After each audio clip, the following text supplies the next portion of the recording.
Good day everyone, welcome back to my YouTube channel. My name is Rachel. Today I'm going to teach you how to make a very long gown, pencil gown with front slit and flare sleeve, and the flare is going to cut with the body. The measurement I'm working with, the back is 16, the bust is 49.5, the waist is 47, the hip is 51, and the gown length is 60.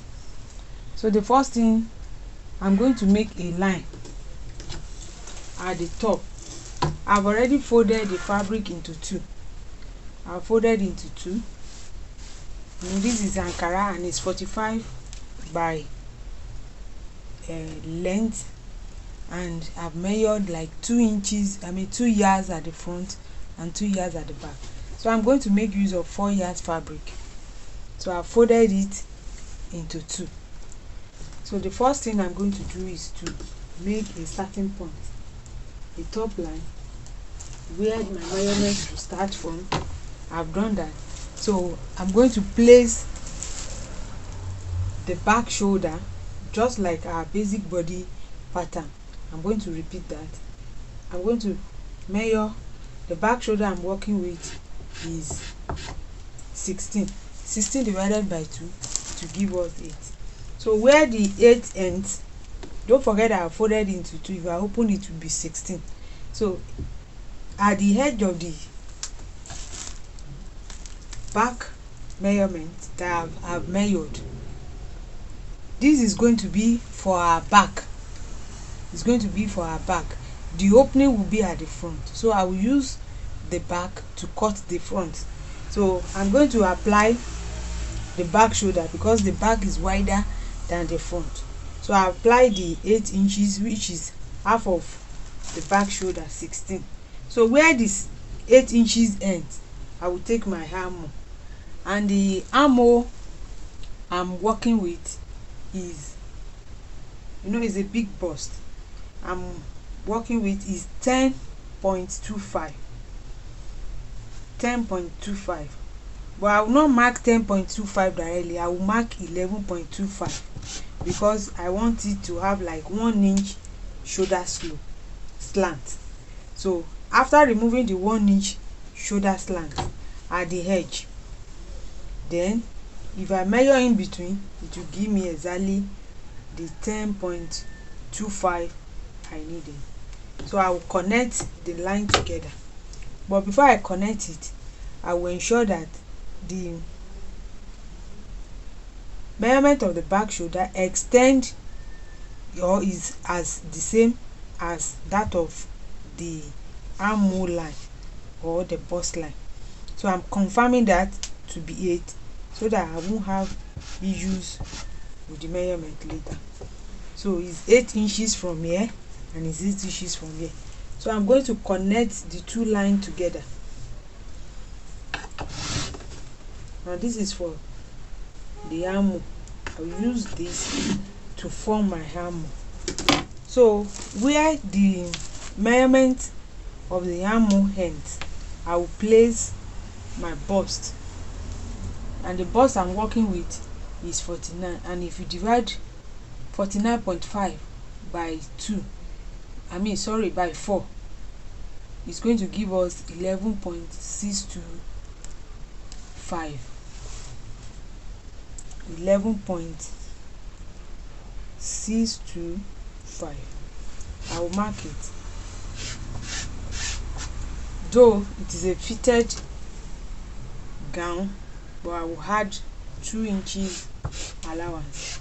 I'm not going to sew lining with this because it's a semi-fitted gown.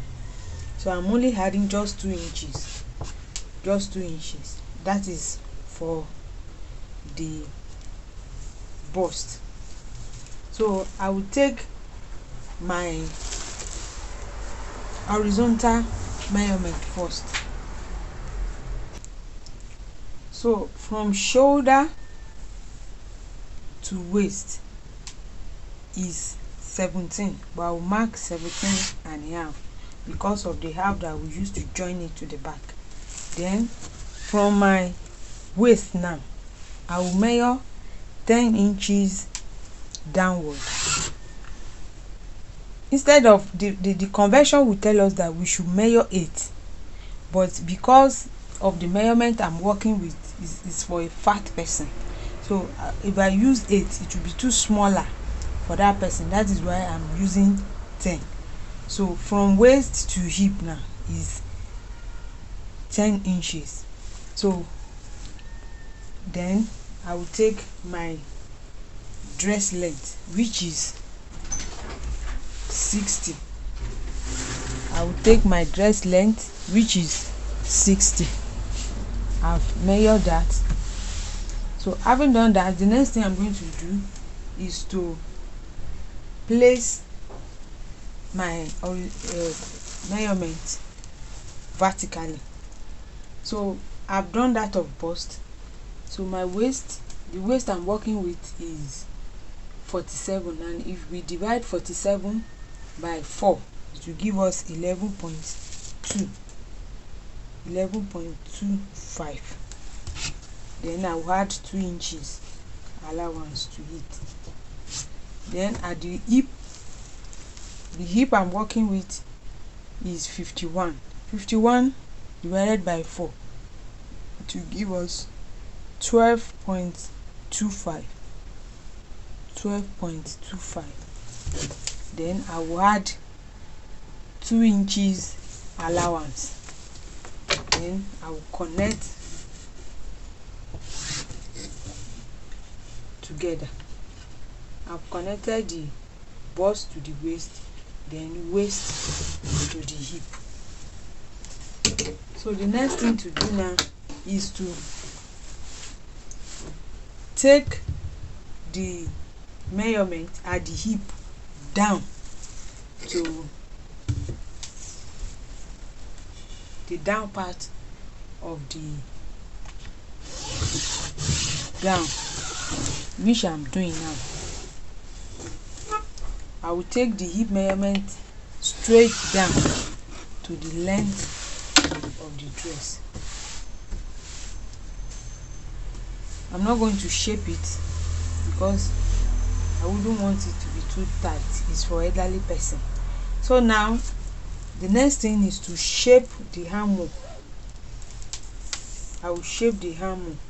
So at the armhole, at the edge here, I will move up by 2.5. I can move up by 2.5 or 3. Then for the shaping, if you have your French curve, you can use it, but if you don't have it, then the next thing is I will consider my across chest. Meanwhile, don't forget that I said I'm going to cut this dress with the sleeve, so then I will not need to really shape, but I'm only shaping this armhole for you to understand or to illustrate where the armhole will end. So what I will do next is to shape the sleeve with the dress. But before I do that, let me mark the neck circumference. So the neck I'm working with is 4. I'm going to use 4 at the width, then I will use 5 at the depth. Then I will connect it together. Then this is our shoulders, the armhole. I move down by 1 inch for the shoulder slant, so I have to connect the armhole to the neck. So whatever I do to the back, I have to repeat it at the front. So having done this, so this is the armhole circumference. I'm not really going to use the armhole circumference, but I'm just doing it for illustration purpose. So from the shoulder slope now, from this shoulder slant, I will move down by 13 inches.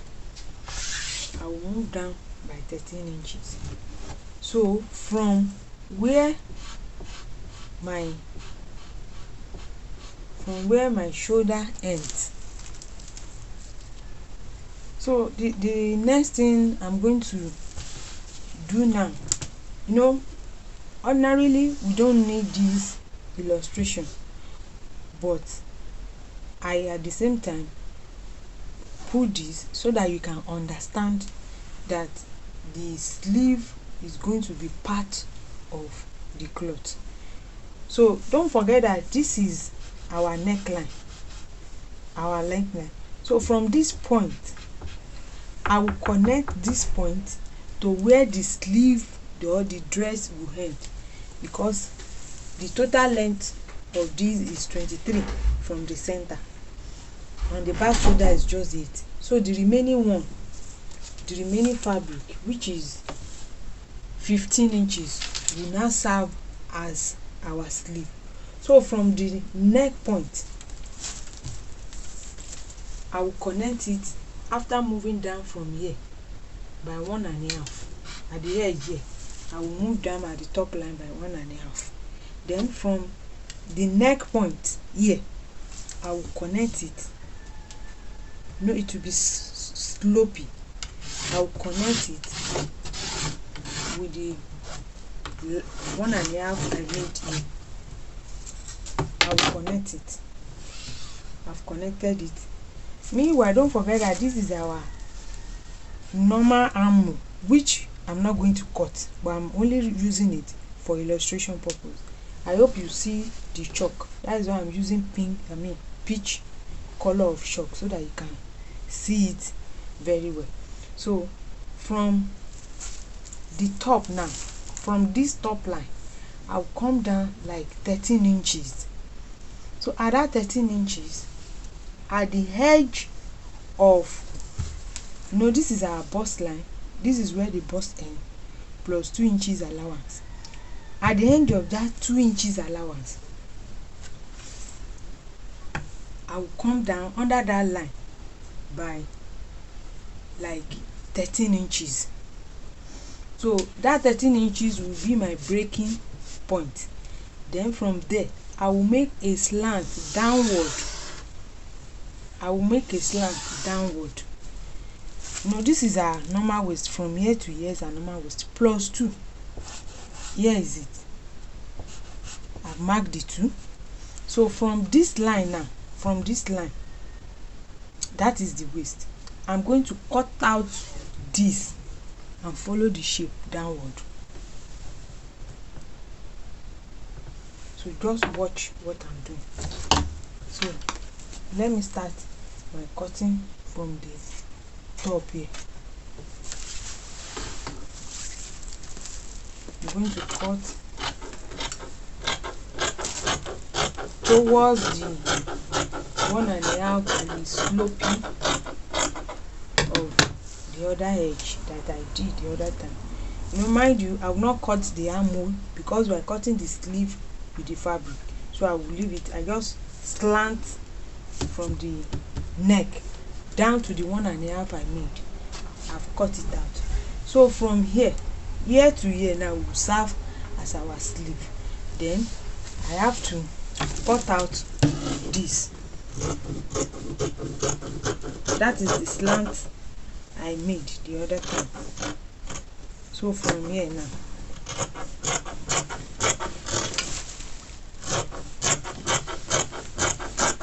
cutting it out.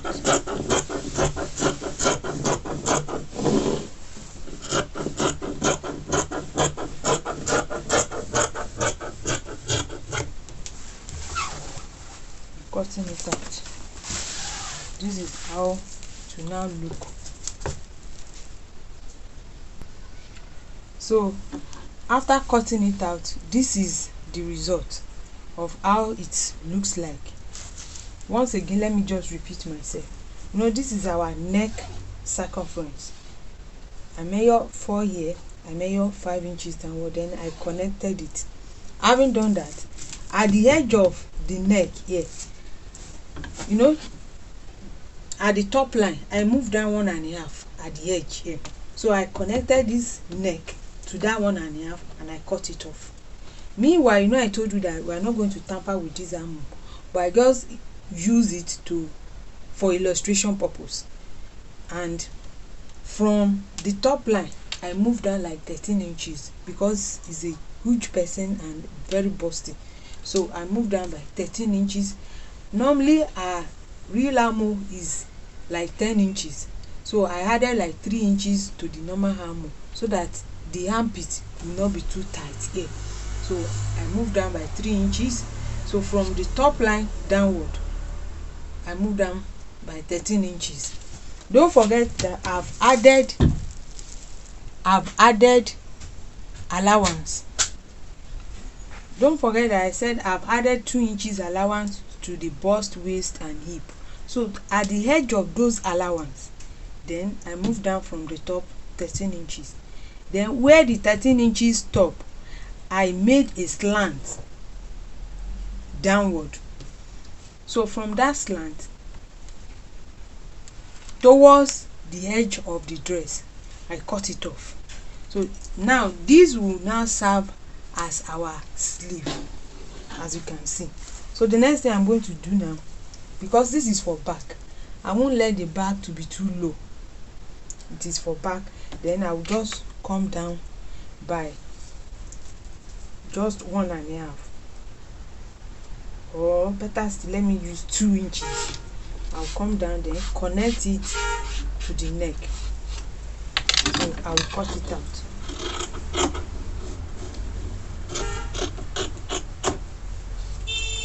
So that is our neck, and this is going to be our sleeve. So the next thing I'm going to do, don't forget that this is our back. I will use the back to cut the front because the opening or the slit will be at the front. So here is the back, the front. All I did was to place the back that I've cut initially.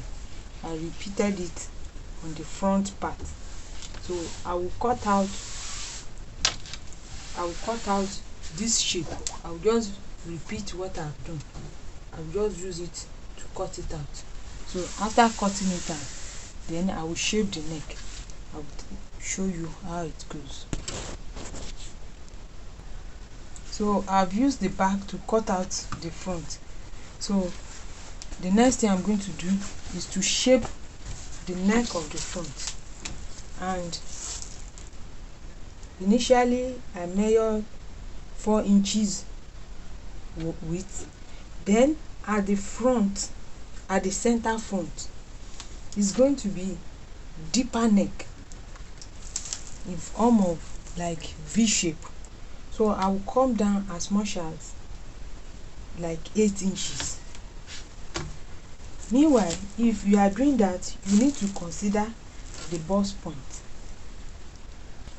The bust point I'm working with, you need to consider the bust point. And the bust point I'm working with is 12.5. But because of joining, let me say it's 13. So this is the bust point line. Then if you are now want to shape the neck and you want the neck to be a little bit deep, you need to consider this bust point. Now I move down by 8. So the bust of my client is still safe. It won't be too open. So from this 8 inches downward, now I will connect it to the width of the neck. So just watch what I'm doing. Ordinarily I should make it so sharp like this, but if you make it so sharp like this, it won't really open at the bust, at the neck. It will be too tiny. So you need to move out like 1 or 1.5 inches towards this way from this slant shape that I made. So I will come out like this, though it will look like U but it's like V in shape. So I will cut it out, then you will see how it looks.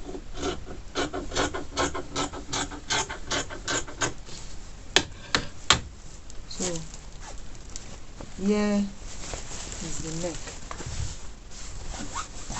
So if the neck is too small, then you can adjust it. So here is the neck. Here is the neck. I've opened up the dress. Here is the neck.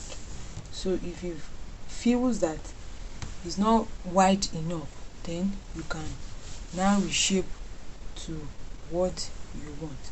So the next thing we're going to do now is to join the fabric.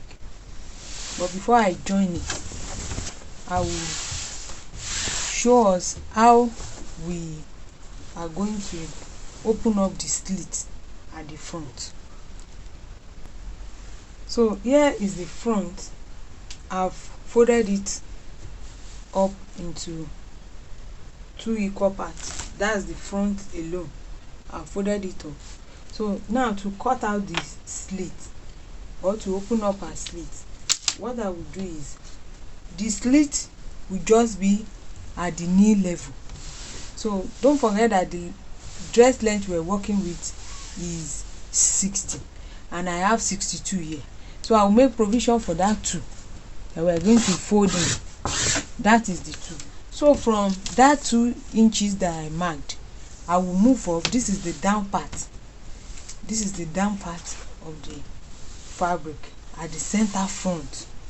So I will move up like 20 inches. I will move up like 20 inches. That is 20 inches.